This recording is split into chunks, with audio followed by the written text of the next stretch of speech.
In this video, we will explore the parts of an APA citation according to the APA 7th edition, with a special focus on websites. There are a number of changes between the APA 6th edition and APA 7th edition. Please confirm with your professor which edition you are using. Let's get started. Sometimes you're unable to identify an individual responsible for an individual web page, and sometimes all you have is the name of the association or the corporation responsible, and that is completely acceptable to include them as a corporate author.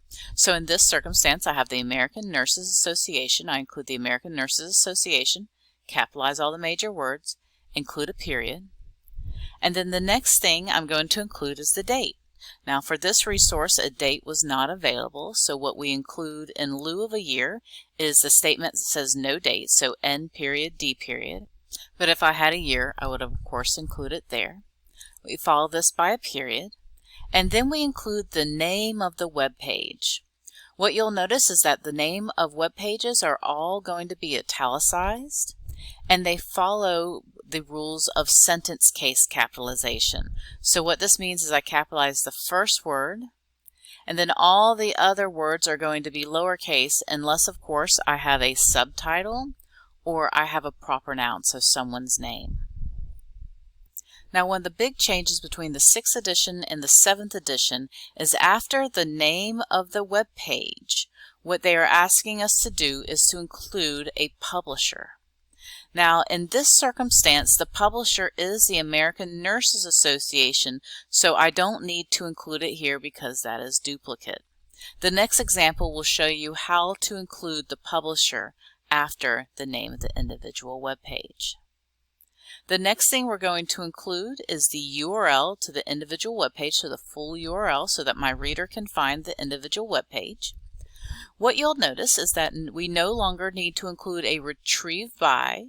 We simply put the URL, and you'll also notice that the URL is hyperlinked, so it's okay to have a blue and underlined hyperlink on your reference list. Now let's look at a different type of citation. The next citation is something authored by an individual, and it is published on a news site that doesn't have a print equivalent.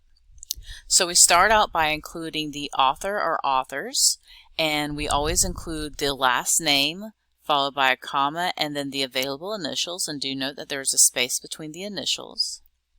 And since this is a news resource, we're going to include not only the year but also the individual date that it was published. This is going to help guide our reader to this individual story.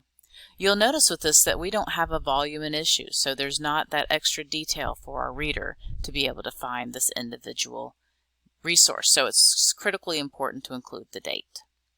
The next thing we're going to include is the name of the individual NPR article. You'll notice that this is a capitalized and also follows sentence case, so capitalize the first word and all the other major words are lowercase. And then we include a period.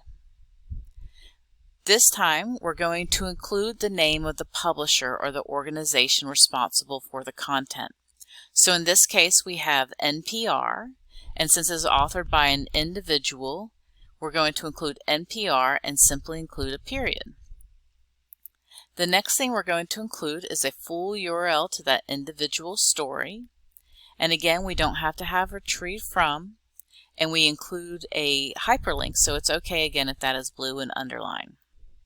These are two of the basic citation forms that you're going to find when looking at websites.